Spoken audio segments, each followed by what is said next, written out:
Graphic design. Alright, like we said last time, before we get to our fine art context, we're looking at arts of our daily life. So graphic design is a prominent one that we encounter every single day. It's on the things we wear ourselves, it's on all the products we eat. Throughout our lives driving through the town, we see, billboards and signage. And so graphic arts, graphic design is all around us. What products, I wonder, have you bought mainly based on their design?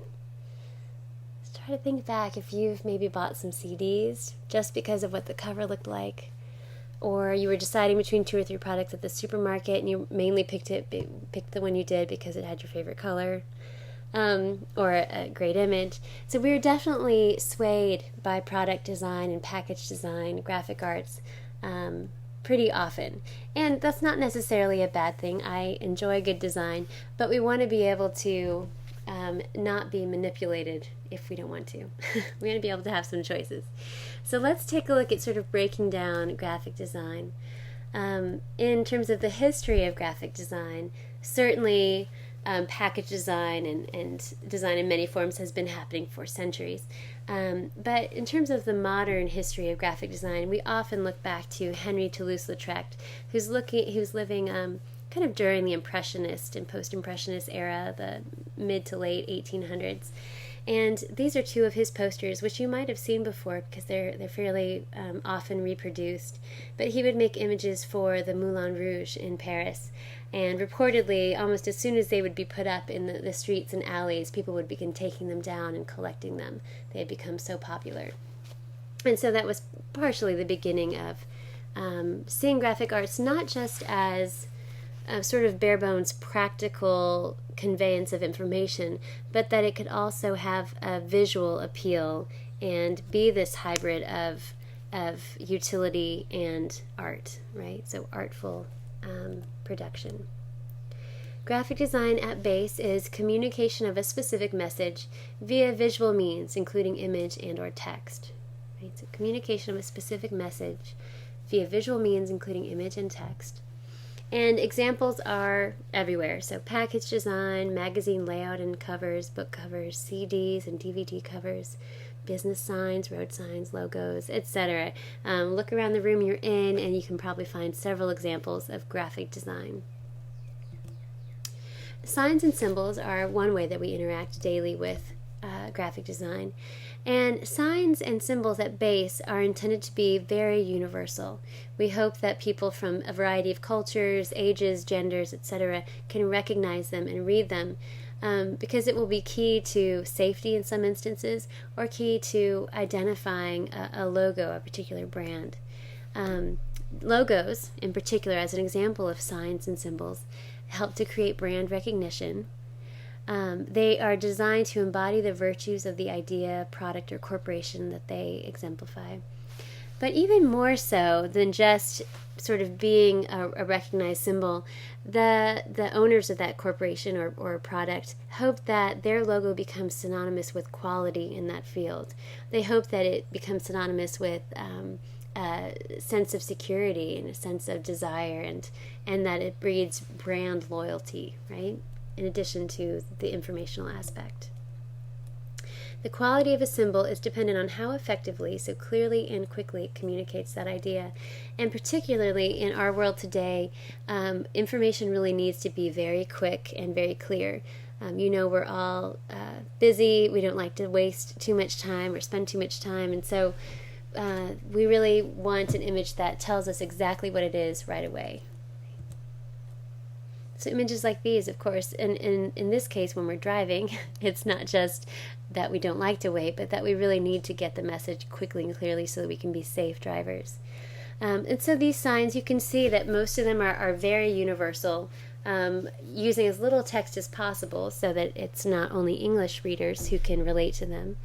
And then where there is text, still making it very clearly printed out, very clear and easy to read. Now let's see how quick and clear these logos are, how effective they are. This one from Puma. Test yourself here. AT&T, Singular, Nike, right? Did you all just say swoosh in your head, or just do it? Maybe even like the phrase, the motto has stuck to the logo itself. Windows, NBC, the peacock, CBS, Mac or Apple, and McDonald's. Now think for a moment, which of these do you have a positive association to? And do you have a negative association to any? And do any of them trigger hunger right away? Definitely with McDonald's, right? They spend a lot of money in advertising, and particularly with young kids, they really target youth because they want, even from the ages of babies, they want people to see the golden arches on this red background and for it to be synonymous with hunger being satisfied, with comfort, with fun, with a play area for the little kids. So they really want their logo to be synonymous with these great emotions, great sensibility. With Mac, I think their logo has, in many circles, become synonymous with high-functioning, beautifully designed computers. I know in the art world, most artists and designers, photographers really tend to like Macs better than other types of computers. So it becomes synonymous with certain of its functions. Here's another little quiz. The 3 most widely recognized symbols in the world. What would you guess? We have, at least according to one survey, the cross. Not too surprising. Coca-Cola. Maybe not very surprising either. And then actually Superman, which actually did surprise me just a bit. But it's interesting to think about how these kind of logos and symbols can cross cultural boundaries, cross nationality boundaries, etc. Now, package design, as a particular kind of graphic design, is intended to relay basic product identity and legally required information, of course. But then on the kind of the art side of it, they also want to create a visual equivalent or foreshadowing of the character or quality of their product. And they hope that that will be very enticing to you. So when we look at an example of Classico pasta sauce, think about the choices that these designers have made here. They've decided to include images, but not photographs, right? These are kind of hand-drawn images. They almost look like woodblock prints. There's a cow on the left, vegetables in the center, and then on the right, shrimp. And they're giving us this handcrafted image. I think they want us to connect it with like the handcrafted sort of homemade quality of their sauce. That it's fresh, it's a healthy product, but it also, there's some sense of like artisanal quality about it. What about with these? The bottom left reminds me of the trend in the last 5 to 10 years especially of turning back towards sort of a green environmental initiative. And so literally the color green has become very often used in package design, much more than previously. In the upper image, the vitamin water, I think it's an interesting combination of the very vivid colors of the juices themselves and those saturated colors being attractive, but then a very simplified design for the label. So you have a white and clear background with just black writing, nothing too fancy there, but it does give the person who reads that a feeling like they are informed, like they're making a smart choice. And I think that goes hand in hand with the bottom right image of Dr. Bronner's soaps, that there's quite a lot of text here, and notice no image. I think this kind of product would not appeal as much to younger people, but sort of to homeowners, people who are worried about cleaning their house, people with children and probably kind of middle and older ages would be more enticed by this, where you feel like you've got information. It also feels just a little bit sort of old-fashioned and comfortable in that way. The Coca-Cola bottle has become iconic as a great example of package design. So pretty much since about 1915, we see this standard in their bottle, and we recognize it even when it's translated into plastic around the mid-90s.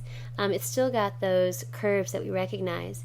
And so when they do specialized bottles like these for the Beijing Olympics, even though the name is largely obscured, we would still have a hint that it's still the same product. And so that's a great place to be with their product, that it's so recognizable and iconic and desired. And I know a lot of people who, every Christmas will buy the special Christmas bottles that Coca-Cola puts out at Christmas time. So they become collector's items. With music, it can be fun to look at your CD covers or posters and see how the designers have tried to put the style of the music into visual form. So here with the white stripes, we've got this harsh contrast of black and white and red, which tends to be a very energetic, dynamic contrast. We've got these very rectilinear geometric forms that feel kind of rhythmic, but they're also asymmetrically laid out, and so it's there's a rhythm, but it's a little surprising in some ways. It's got those static verticals and horizontals, and yet the layout gives us a little bit more of a dynamic movement, right? The designer here is also hearkening back to earlier trends, especially Russian constructivist designers who used that same color combination and a similar sense of geometry with a little bit of asymmetry mixed in to give us that sense of structure and static quality, and yet a real dynamic movement. And I think that relates pretty well to the White Stripes music, that strong beat that goes through their music.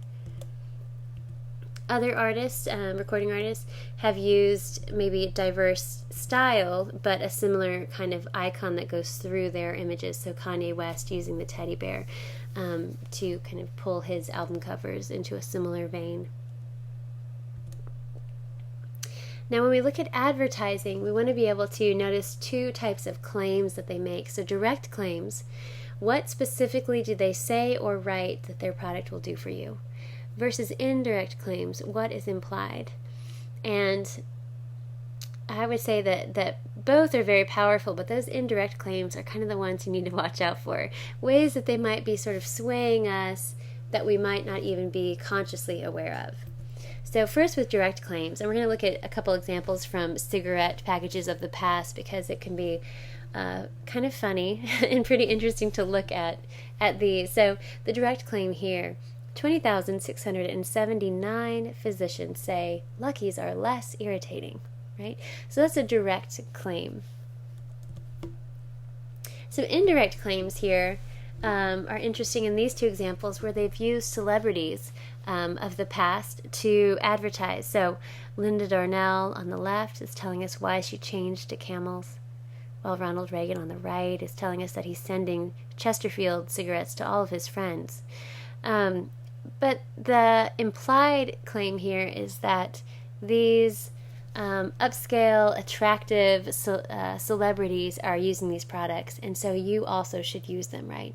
And if you use them, you will become like them, right? You become handsome like Ronald Reagan and graceful like Linda Darnell. So indirect claims, celebrity, anytime you see a celebrity involved in advertising, it's an indirect claim that you are somehow going to become more like them. Indirect claims here. And it is kind of nice to use a little more dated advertising because we can realize it so much more quickly how they're swaying us. Whereas very recent advertising, sometimes it's so working so well on us that we have a harder time diagnosing it. Here we've got the sense that this guy is living in the city. He's urban. He's hip. There's a woman behind him, so we have the sense that he's a ladies' man. A little bit of an outlaw or a rebel. I'm sorry. And then this one, notice the placement here of the Lucky Strike logo right behind this woman's backside. Definitely wanting us to make a connection between her sexuality and sexiness and the Lucky Strike brand. And I think it's interesting here that we don't see the faces of either of the figures here. So you can sort of imply yourself into the image.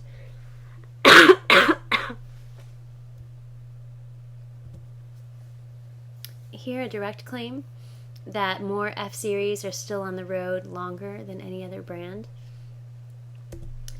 And what about this one that is relying solely on indirect claim? There's no text here.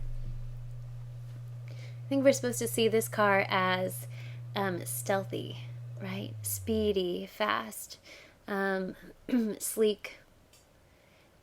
We've got the speed of the highways behind it. that beautiful light coming through and even glaring on the camera lens and off the hood of the car. And the solemn kind of limited color range, the black of the car relating to the black of the shadows, right? So indirect claim of being stealth here. Not so subtle are Abercrombie ads, and for which they've actually gotten in trouble at different times. So Abercrombie, a clothing brand, using a lot of sexuality in their ads to draw attention, and the irony being, of course, a lot of their models are half-dressed or less, and yet they are a clothing brand. So how are they advertising their clothes is actually with nudity oftentimes. Appeals to the emotion are something that we want to be aware of. How are they appealing to our emotions, our instincts, our human drives? How do they try to short-circuit our reasoning and go straight for our hearts or stomachs? Appealing to our sex drives is definitely one.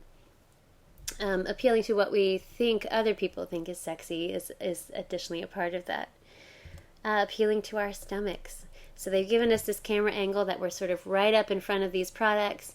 The lettuce looks so green, the burger so fresh, the glistening dewdrops off of the side of the drink. Everything looks so monumental. So really trying to appeal to our stomachs here. Sometimes appealing to our sense of nostalgia or the good old days. This kind of old-timey font on Charlie's soap.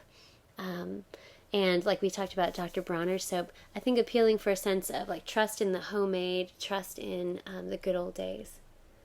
And everybody's good old days are different. So if you were born in the 80s or 90s, your idea of the good old days might be a different style than these, of course. Appealing to our curiosity. So oftentimes a product might make use of a series to draw our attention. And Absolute Vodka is one of those that has had the same bottle silhouette over time, but it does it slightly different each time so that we get curious, well, what are they going to do next? Or who designed this one? They've also had celebrity designers and artists come in and use that same template, but do their own unique style. And so it becomes kind of a game, a fun game to sort of say, oh, well, I wonder who did this one or that one. Also quoting on other iconic images. So here, Absolute Marilyn.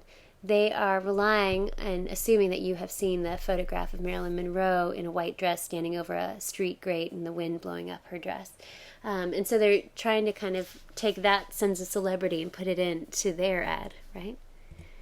Or here, sort of ridiculous but brilliant in terms of advertising. This was actually using a sitcom, Sex and the City, that was on years ago, where an actor in the series was hired to be the model for Absolute Vodka. And so they made this image as a part of the TV series, and then it also became an inadvertent ad for the vodka. Or here, and this is a really brilliant campaign where they actually had a website where any person, any of us, could go online and submit ideas for different versions of the Absolute Vodka ad, right? So think about how slick this is to get the consumer to feed in ideas to the designers so that they can feed those back out and bring in more consumers, right? So they've got us doing the work of luring ourselves in. Pretty stealthy. Placement is another component. In what magazines or websites or TV programs are they placing the ads? And in the hand of what characters? So if it's on a TV show, seeing House here, Dr. House holding or using a Mac computer is a very intentional choice. We assume, oh, he's supposed to be this brilliant genius, and well, we might be too if we use a Mac computer. Or with American Idol, we don't actually know what's in these cups, but we know that they say Coca-Cola on them, and so as long as our eyes are on the screen, we are getting this advertising that Coca-Cola is this popular product and used by celebrities. So as you walk through the grocery store, or even looking around your own apartment or house, be aware that the advertisers are targeting you specifically. They're thinking of what would an 18 to 22-year-old female want to know about or be interested in? What products would a 30 to 40-year-old male be interested in? And where do we place the ad in terms of, in order to capture their attention? Target audience, then, is the question. Who are they trying to reach? What age, gender, cultural, ethnic background, etc.? As you are going to be doing an analysis of a work of graphic design, start thinking as you flip through a magazine, let's say, or see commercials on TV, well, who is that really aimed at? Who is their target audience?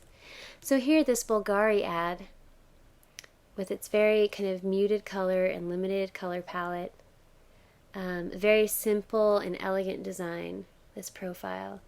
And it's a product. Bulgari products are definitely high-end, expensive products. So they're looking at a crowd with money, more often a middle-aged and older crowd, and a sense of elegance and refinement, right? And they've chosen their model to really relate to Grace Kelly, right? So a Hollywood icon of an earlier generation, with her gracefulness, and considered a beautiful actress, but then also married into royalty and actually became a princess. So there's kind of several layers of beauty and kind of romance to her image. iPod ads, very successful ad line. One great thing about these, in terms of target audience, it's fairly wide open. Now, the bright colors in general might suggest a younger audience, but what they've done with these silhouettes is made it so that anybody can imagine themselves as a part of this image. So you pick a profile and you say, well, that could be me, or I dance that way, or etc. And so it's really a pretty brilliant campaign line. And they've also done a wide variety of them. So this one, which if you don't get the reference, it's still a dynamic, kind of cool image. But if you do get the reference to the Beatles, then you're also sort of rewarded for your knowledge, right? Which feels good to us as viewers. Like we're on the inside of that inside joke or of that little tidbit. Here, probably less well known, but still important or still effective, is this image on the left is the iPod ad, and on the right is a drawing by New York artist Robert Longo. So more of a niche market, but again, it's a cool image without knowing the reference, but if you know the reference, it's an additional payoff. And another example of that outside of iPod would be this Yves Saint Laurent ad, where they're definitely playing on Manet's Olympia that we've seen before, right? So again, that kind of added payoff, it makes you feel like you're in the know. And, with fine arts in particular, there is a stereotype of sort of being a part of high culture, being sort of excellent and above. So there's that bit of payoff as well. One last example, another pretty brilliant series, were these Geico ads that were appealing to multiple different audiences, multiple different placements, right? And so they were able to capture quite a lot of attention with their Geico ads on the right-hand side that would appeal to kids as well as, I think, animal lovers of all nature or all ages. The Caveman series that was probably targeted a little bit more specifically toward male viewers. And then the Celebrity series on the left that was very humorous, had a variety of celebrities, so it really captured a lot of different age groups and different ethnic and gender groups as well. So, thinking about all of these, direct and indirect claims, target audiences, placement, etc., go online and get your journal assignment where you're going to be analyzing a work of graphic design in all of these methods.